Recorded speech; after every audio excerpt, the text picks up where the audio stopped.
మిత్రులకు శుభోదయం. నేను మీ శ్రేయభిలాషి JS Bavajan. JSB with you YouTube ఛానల్లోకి స్వాగతం. ఉమ్మడి చిత్తూరు జిల్లా పరిధిలో మామిడి దిగుబడులు అనే కార్యక్రమంలోకి స్వాగతం. ఇప్పుడు మనం చిత్తూరు జిల్లా పుల్చల మండలం కల్లూరు పరిసర ప్రాంతాల్లోని ఒక మామిడి తోటలో ఉన్నాం. పుల్చల మండలంలో నిన్న సాయంత్రం నుండి రాత్రి 10 వరకు కూడా మోస్తారుపాటు వర్షం కురిసింది. అందుకు నిదర్శనం ఈ దృశ్యాలు చూడండి. తేమ ఏమాత్రం భూమికి చేరిందో. వేరుశనగ వేసిన రైతులకి ఈ వర్షం మేలే చేకూరుస్తుందని చెప్పాలి. ఎందుకంటే భూమి మెత్తగా మారింది. తవ్వే కొద్ది చూడండి ఎంత లోతుకు వర్షం పడిందనే నిదర్శనం ఈ మట్టిలోని తేమ దృశ్యాలు. దీంతో కొందరు రైతులకు లాభం చేకూరితే మరికొంది మామిడి రైతులకు మాత్రం కాస్త నష్టమే చేకూరుతుందని వారు వాపోతున్నారు. ఎందుకంటే ఇప్పటికే 80% పక్వానికి వచ్చిన మామిడికాయలు ఈ వర్షంతో ఇంకా బరువు రంగు వచ్చే అవకాశం ఉందని, అలా వస్తే పర్వాలేదు కానీ రాత్రి కురిసిన వర్షానికి కాస్త కూస్తో ఆ బరువు కూడా కాండం నుండి తొలగి నేల రాలిందని వారు పేర్కొంటున్నారు. మోస్తారుపాటు వర్షంతో పుల్చల మండలంలోని రైతులు కాస్త ఆనందం కూడా వ్యక్తం చేశారు. వేరుశనగ పండిస్తున్న రైతులకి ఈ వర్షం మేలు చేకూరుస్తుందని వారు పేర్కొన్నారు. ఇప్పటికే పుల్చల మండలంలో తోతాపురి రకం మామిడి 70% పైబడి పంటలు కోతలు చేపట్టి పూర్తి చేసి సొమ్ము చేసుకున్న విషయం కూడా తెలిసిందే. 30% పంటలు పుల్చల మండలంలో తోటలో ఇంకా దర్శనం ఇస్తున్నాయి. ఇప్పుడు మనం చూస్తున్నాం మామిడి తోటలో దాదాపు 70% పక్వానికి వచ్చిన తోతాపురి రకం తోటలో దర్శనం ఇస్తున్న దృశ్యాలు గమనించవచ్చు. మంచి నాణ్యత, రంగు, బరువు ఉండే కాయలు కాబట్టి ఇంకో వారం నెక్స్ట్ అంటే 7వ నెల మొదటి వారంలో కోతలు మొదలుపెట్టినా ఏమాత్రం నష్టం లేదనే చెప్పచ్చు. కాయలు కాస్త గట్టిదనం ఉంది కాబట్టి ఈ తోటలోని రైతులకి వారం 10 రోజుల తర్వాత పంట కోతలు మొదలుపెట్టినా ఏమాత్రం నష్టం చేయకూడదనే చెప్పచ్చు. ఇప్పటికే తోటలో 10 నుండి 20% మామిడి నేల రాలిన దృశ్యాలు గమనించవచ్చు. అయినా గత ఏడాదితో పోల్చుకుంటే పంట దిగుబడులు ఈ తోటలో 70% పైబడి దర్శనమిస్తున్నాయి. ఇంకా పచ్చగా ఉండే కాయి బరువు కూడా ఉండడంతో 15 రోజుల తోటలో ఉన్న ఏమాత్రం నష్టం ఉండదని కూడా ఒక అంచనాకు రావచ్చు. ఒక 10-20% పంట ఇప్పటికే తోటల్లో మాగి ఎర్రక పసుపు రంగులో కందిన కాయలు దర్శనమిస్తున్నాయి. ఇవి మాత్రం ఇంకో 4-5 రోజుల్లో కాండం నుండి తొలగి నేల రాలే అవకాశం ఉందని కూడా చెప్పచ్చు. ఇదే తోటలో మరో 50% పంట ఇంకా పచ్చగా గట్టిగా ఉండడంతో మరో 2 వారాలు చెట్లలోనే ఉన్న ఏమాత్రం రైతుకు నష్టం చేకూర్చేవని చెప్పాలి. ఇక ధరల విషయానికి వస్తే ఉమ్మడి చిత్తూరు జిల్లా పరిధిలో రోజుకో ధర పూటకో మాట అన్నట్లు గుజ్జు పరిశ్రమలు మామిడి రైతులకు అష్ట కష్టాలు పాలు చేస్తున్న విషయం తెలిసిందే. పూతలపట్టు మండలంలోని గుజ్జు పరిశ్రమలు రోజుకో ధర అన్నట్లు నిన్న మధ్యాహ్నం వరకు 5 రూపాయల బోర్డు పెట్టి కొనుగోలు చేస్తుండడంతో స్థానిక ఎమ్మెల్యే మురళీ మోహన్ అక్కడికి చేరుకుని గుజ్జు పరిశ్రమల యాజమాన్యాలతో చర్చించి పేపర్లో రాసి బోర్డులో గేటుకు అతికించేంత వరకు నేను బయటికి పోను, ధర 6 రూపాయలు ఖచ్చితంగా ఉండాలని వాదించి గుజ్జు పరిశ్రమ యాజమాన్యం 6 రూపాయలతోనే కొనుగోలు చేస్తామని వారికి మాట ఇవ్వడంతో ఆయన అక్కడి నుంచి బయలుదేరి వెళ్ళారు.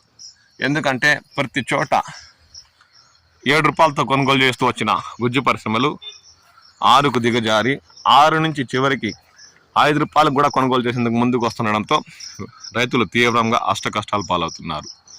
దీనిపై రాష్ట్ర ప్రభుత్వం స్పందించి ఖచ్చితమైన ధర గుజ్జు పరిశ్రమకు నిర్ణయిస్తే తప్ప రైతులు ఆర్థికంగా నష్టపోయే అవకాశం ఉందని వారు ఆందోళన వ్యక్తం చేస్తున్నారు. ఇప్పుడు ర్యాంపుల విషయానికి వస్తే ర్యాంపుల్లో 3 రూపాయలు లేదంటే 3 రూపాయల 50 పైసలతో కొనుగోలు చేస్తున్నట్లు స్థానిక రైతులు పేర్కొంటున్నారు.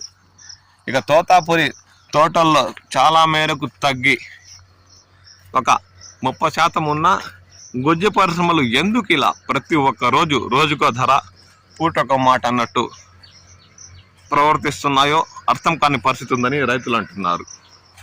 తోటల్లో పంట అన్నా ఉంటే ఓన్లీ పంట ఉంది, డిమాండ్ లేదు ఫ్యాక్టరీలకి అనుకోవచ్చు. 70% కోతలు పూర్తయ్యాయి. ఉన్న 30% కన్నా చివరిలో ధరలు పెరుగుతాయి అన్న రైతుల ఆశలపై నీళ్లు చల్లేలా రోజుకో ధర నిర్ణయిస్తూ ధరలను తగ్గుముఖం పట్టిస్తూ గొజ్జు పరిశ్రమలు రైతుల గుండెల్లో గొవ్వులు పుట్టిస్తున్నాయి.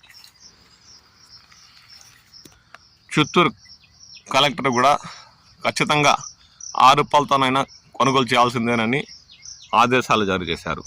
తిరుపతి కలెక్టర్ వెంకటేశ్వర అయితే గొజ్జు పరిశ్రమలు ఇచ్చే 6,000 మరియు సబ్సిడీ ఒక 4,000 మొత్తం ఈ ఏడాది మామిడి రైతుకు 10,000 ఖచ్చితంగా దక్కేలా చూడాలని అధికారులను ఆదేశాలు జారీ చేయడంతో వారు గొజ్జు పరిశ్రమలకు వెళ్ళి ఈ విషయాన్ని చెప్పి ఖచ్చితంగా తిరుపతి పరిసర ప్రాంతాల్లోని గొజ్జు పరిశ్రమలు ₹6 కొనుగోలు చేసేలా చేస్తున్నాయని అక్కడ అధికారులు పేర్కొంటున్నారు. తిరుపతి పరిసర ప్రాంతాల్లోని మామిడి రైతులారా స్పందించండి. మీ ప్రాంతాల్లోని గొజ్జు పరిశ్రమలు మీకు టన్నుకు 6,000 ఖచ్చితంగా ఇస్తున్నాయా, లేదంటే 5, 4 అనే ధరలు పెట్టాయా అన్న విషయంపై కామెంట్ సెక్షన్లో మీ విలువైన అభిప్రాయాలు పంచుకోండి. ఇక కలెక్టర్ గారు చెప్పినట్లు టన్నుకు 6,000, సబ్సిడీ 4, 10,000 ఈ ఏడాది పంట కోతలకి ఖర్చులకు సరిపోతాయా అన్న విషయంపై కూడా మీ విలువైన అభిప్రాయాలు పంచుకోండి. పంట కోతలు పూర్తవుతున్నా ధరలు పెరుగుతాయన్న రైతుల ఆశలపై నీళ్లు చల్లేలా గొజ్జు పరిశ్రమలు ప్రవేశిస్తున్న వేళ ఇక మామిడి రైతుల పరిస్థితి ఏంటో ఏమాత్రం అగమచార్యంగా మారింది. ట్రాక్టర్ల బాడీలు రోజు రోజుకు పెరుగుతుండడంతో ఇక కూలీలు కూడా దొరకకుండా ఇక తోటల్లోనే పెట్టేస్తే కుళ్ళిపోతాయి అన్న బాధతో రైతులు ఏదో విధంగా కోతలు మొదలుపెట్టి జీడినెల్లూరు పరిసర ప్రాంతాల్లోని గొజ్జు పరిశ్రమల వద్దకు వెళ్ళి 3-4 రోజులు సిట్టింగ్ వేస్తే అక్కడక్కడ ధర ₹5 బోర్డు పెట్టడంతో రైతులు గందరగోళం చేసిన విషయం తెలిసిందే. దీంతో చివరికి వాళ్ళే దిగి వచ్చి మళ్ళీ ₹6 కొనుగోలు చేస్తుండడంతో రైతులు కాస్త ఊపిరి పీల్చుకున్నారు. మీ ప్రాంతాల్లో ర్యాంపుల వద్ద ఏమాత్రం ధర తోత బరికిస్తున్నారు? ఇక గొజ్జు పరిశ్రమలు కూడా మీకు ఏ ధర చెల్లిస్తుందన్న విషయంపై మీ విలువైన అభిప్రాయాలు కామెంట్ సెక్షన్లో పంచుకోండి. ఇక తోతాపూరి రకం మీ తోటల్లో ఏమాత్రం ఉంది, ఇంకా ఎన్ని రోజులు తోటల్లో అలాగే ఉంచితే నెల రాలకుండా ఉంటుంది అన్న విషయంపై కూడా మీ విలువైన అభిప్రాయాలు తెలియచేయండి. చాలా వరకు ఇప్పుడు మనం చూస్తున్న తోటలో కూడా ఒక 10% పంట చెట్లలోనే మాగి నేల రాలడానికి సిద్ధంగా ఉంది.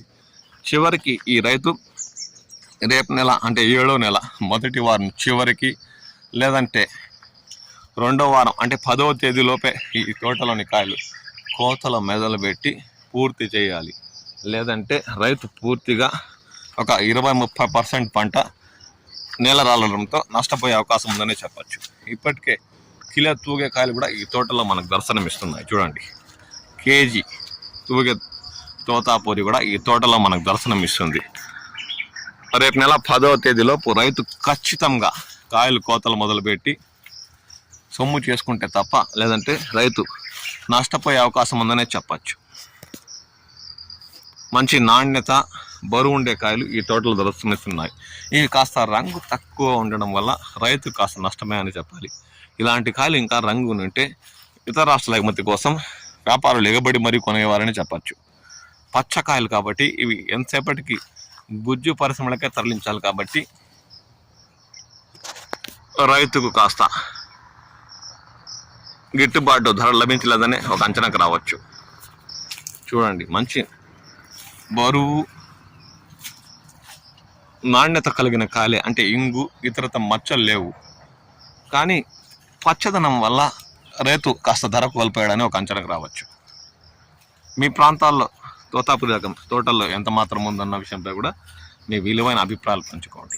ఇక తోతాపూరి సీజన్ 7వ నెల చివరికల్లా ఉంటుందా, లేదంటే అధికారులు అంటున్నట్టు ఆగస్టు వరకు ఇంకా తోటలోనే తోతాపూరి నిల్వ ఉంచే అవకాశం ఉందా, లేదంటే కుళ్ళి నేల రాలుతుందా అన్న విషయంపై కూడా మీ విలువైన అభిప్రాయాలు పంచుకోండి. ఎందుకంటే అధికారులు ఏమంటున్నారంటే 7వ నెల చివరి లేదంటే ఆగస్టు నెలలో కూడా తోతాపూరి కాయలు అమ్మకాలు కొనుగోలు సాగుతాయి అని పేర్కొంటున్నారు. దీనిపై మీ స్పందన తెలియజేయండి. ఇప్పటికే చాలా చోట్ల పుల్చల మండల పరిసర ప్రాంతాల్లో పర్యటిస్తూ తోటల్లో చూస్తే ఈ ఒక్క కాయ లేకుండా రైతులు కోతలు పూర్తి చేశారు. అంటే దాదాపు కల్లూరు పరిసర ప్రాంతాలని తోటల్లో కూడా 30% మేరకు తోటల్లోనే ఇట్లా తోతాపూరి చెట్టాల్లో దర్శనం ఇస్తుంది.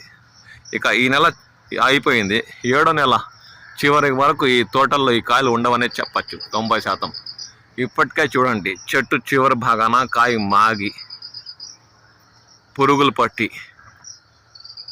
నేల రాలడానికి నేల చూపులు చూస్తున్న దృశ్యాలు గమనించవచ్చు. ఇంకా ఈ తోటలో ఇంకా 40-45 రోజులు కాయలు ఉంటాయని ఆశ్చర్యపోవాల్సిందే. అధికారులు చెప్పినట్టు ఆగస్టు కాదు, 7వ నెల 15వ తేదీలోపు దాదాపు 90-95% తోటల్లో తోతాపురి రకం కోతలు పూర్తవుతాయని చెప్పచ్చు. మీ ప్రాంతాల్లో కూడా ఏమాత్రం పంట ఇప్పుడు తోటలో ఉంది, ఎప్పటి వరకు నిల్వ ఉండే అవకాశం ఉంది, అధికారులు చెప్పినట్లు ఆగస్టు నెల వరకు తోతాపూరి తోటల్లో ఉంటుందా అన్న విషయంపై కూడా మీ విలువైన అభిప్రాయాలు పంచుకోండి.